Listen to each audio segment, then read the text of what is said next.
Now the question weighing on everyone's minds, should I be worried if I'm flying? Let's take a look at the numbers here. Data from the U.S. Department of Transportation shows that you are way more likely to die from a car crash than a plane crash. You can see the blue lines on all of these instances, highway crashes.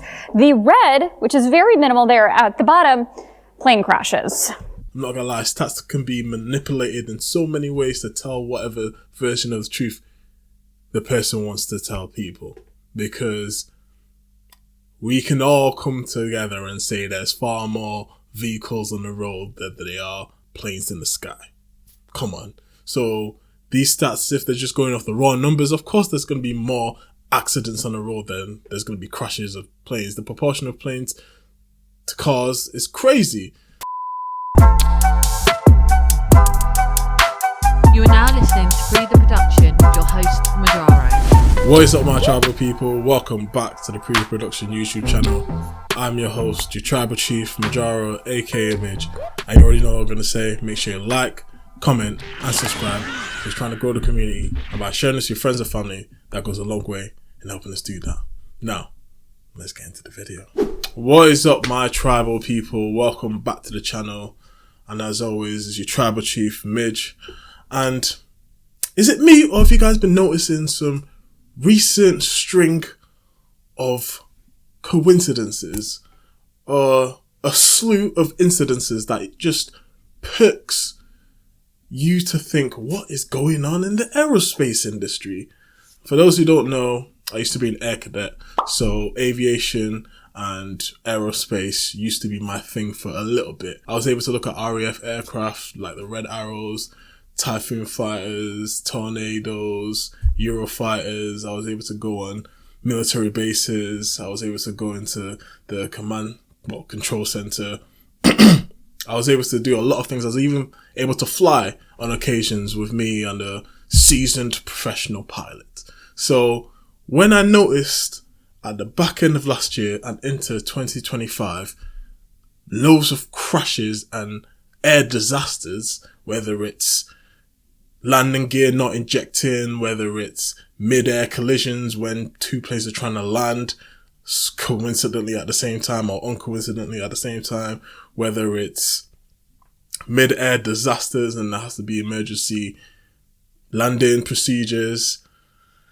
I've just noticed there's been a lot of aircraft disasters, and they've all been happening in North America. You know, not to be stereotypical, but usually we see aircraft disasters happen in Southeast Asia for a lot of my existence. All I've heard is Malaysia flight B177 or, you know, Taiwanese flight 7Z. It's always been in Southeast Asia, but now it seems to be affecting every single hemisphere in the world. Let's just have a look at some of them. Some of them could be just as simple as pilot error, and some of them are low-key unexplained. Let's look at the first couple that we've seen in America over the past couple of months. This is the latest in a string of plane accidents this year. We want to bring in Sonica Dunke now. And Sonica, it all started with that Washington, D.C. crash between a Black Hawk helicopter and jet. And 67 people were killed during that crash near Reagan National Airport in Washington, D.C. This is the single deadliest plane crash in the U.S. in a generation. 2 days later, a medical transport jet crashed into a residential area in northeast Philadelphia, killing 6 people on board and 1 person on the ground. And earlier this month, 10 people were killed when a commuter flight crashed on sea ice here in Alaska. There have been several other issues with aircraft as well. An Avella flight headed to Orlando last night was diverted to Knoxville. Here's a live lookout to MCO, where that plane did eventually land late last night. Officials say the diversion was out of an abundance of caution after a small crack was found in the outer pane of the windshield. Now the question weighing on everyone's minds, should I be worried if I'm flying? Let's take a look at the numbers here. Data from the U.S. Department of Transportation shows that you are way more likely to die from a car crash than a plane crash. You can see the blue lines on all of these instances, highway crashes. The red, which is very minimal there at the bottom, plane crashes. Yo, I'm not gonna lie. I love aviation, I love aerospace and aeronautics, I love the idea of flying, period. But I would not be surprised if some airline company who's advertising on this network threw a bunch of money to put these stats out in front of us, because I'm not gonna lie, stats can be manipulated in so many ways to tell whatever version of the truth the person wants to tell people, because we can all come together and say there's far more vehicles on the road than there are planes in the sky. Come on. So these stats, if they're just going off the raw numbers, of course there's going to be more accidents on the road than there's going to be crashes of planes. The proportion of planes to cars is crazy. Are those statistics proportional? That's all I want to know, because, hey, there could be a lot of money thrown at any news organization, any news channel to sway, misinform, divert attention in any direction, and this could be one of the ways. And I want to be up in the air. I want people to be safe in the air, but if it's not safe, you got to show the statistics in a fair way. The difference here, so large, you really can't even see the bars for crashes that happened on planes, rail, or even other transportation. But if we zoom in further, this is what the data shows. Using the most recent data from 2022, 356 deaths happened on planes, one of those being via a U.S. air carrier. Compare that to 902 on the railroad and 42,000 on the roads. So with that data in mind, experts say healthy criticism of air travel is valid, though the numbers show air travel is statistically safe. They're cooking the numbers in them ones. I know for a fact, because if you're just going off raw numbers, we're not stupid. Like, we know, we just need the data of how many aircraft there are and how many cars there are on a yearly basis for us to know what proportion is, but that's too much math for me right now. I do enough of that in my day job. But yeah. Not good viewing. Knowing there's so many accidents happening in a short period of time, whether it's, air cabin doors blasted open. Like, for the past couple of years, that's been a big thing with Boeing aircrafts. Like, their stocks had been plummeting since that whole safety fiasco arose, and they're still paying for it. I know a couple of people who work in the industry, and they're telling me, yo, everyone's at each other's necks with safety. Like, we can't afford for any mistakes to happen. We can't allow this to be a thing for any much longer, because this is people's lives, first of all. And second of all, this is our livelihood. We can't go backwards. We need to be going forward and making flight safe, period. That's it, bottom line. But it doesn't help when there's accidents after accidents, whether it's landing gear not deploying, and I saw a video of a plane just sliding on the tarmac all the way to the runway barriers and exploding. Literally all the passengers perished apart from 2, and that was because they were very, very back. There was no more backwards you can go.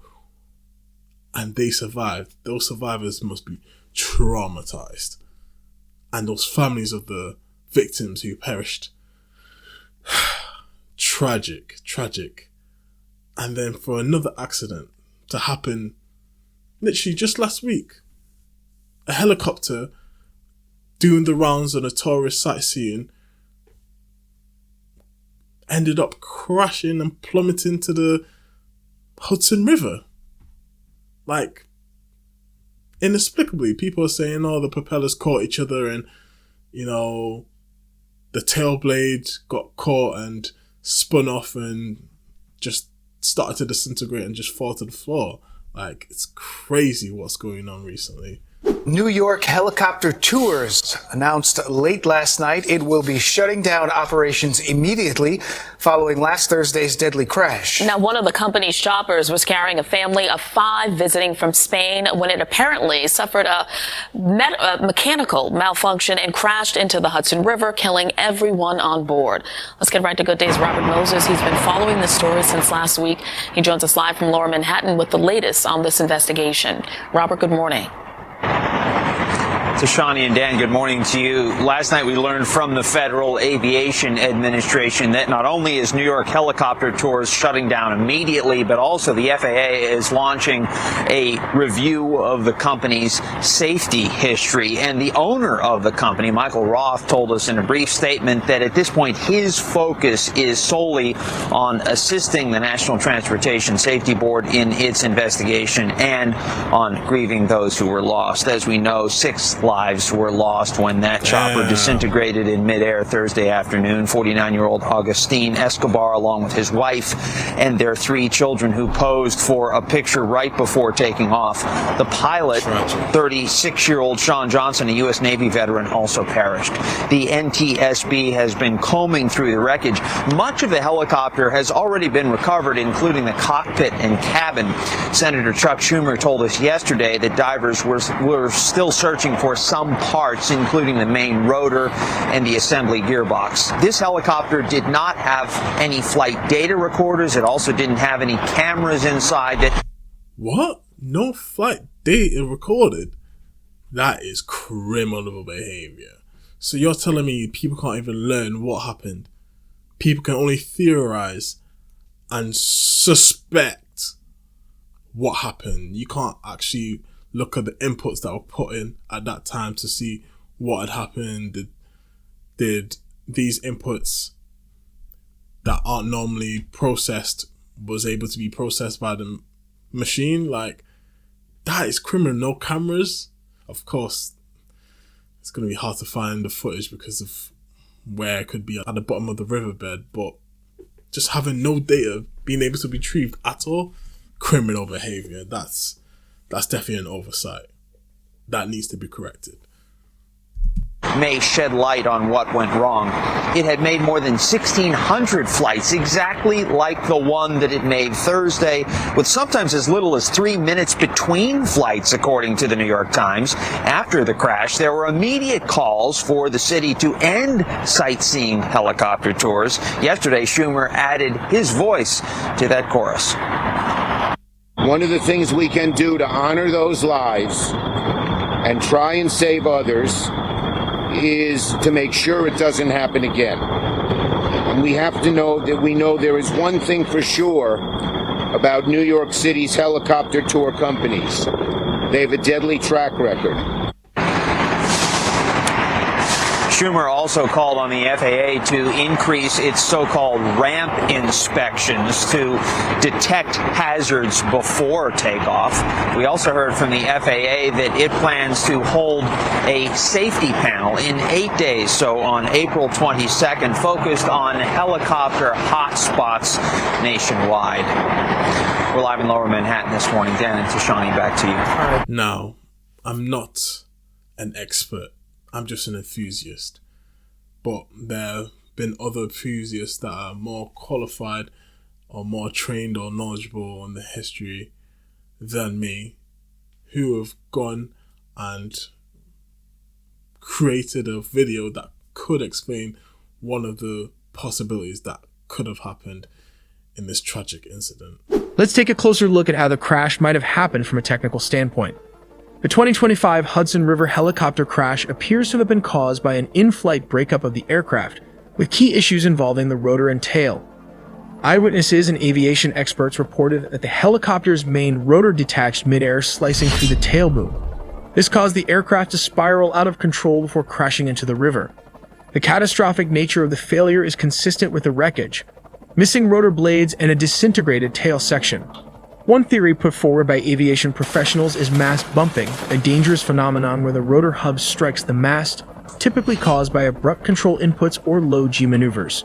This kind of event can severely disrupt rotor balance and may lead to rotor separation and total loss of control.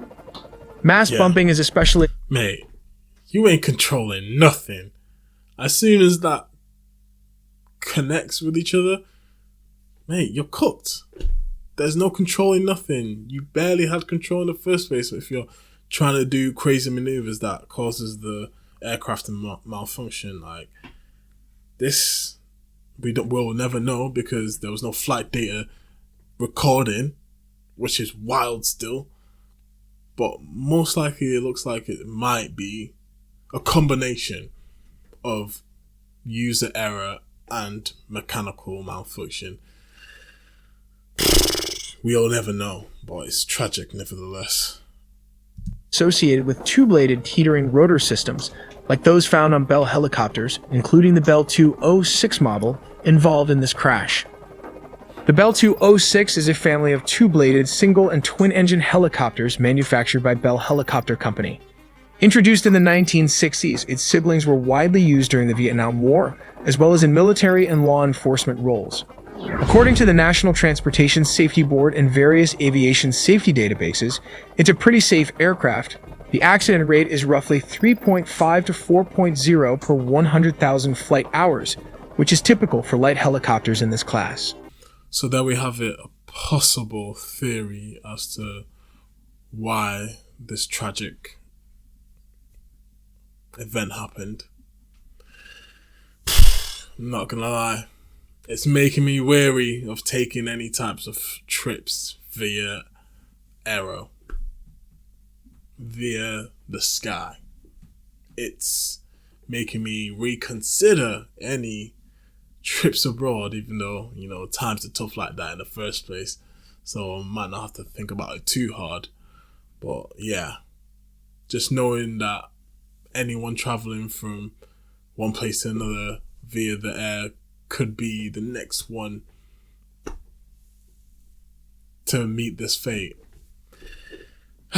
Sorry about this tragic video, but I feel like it needed to be covered.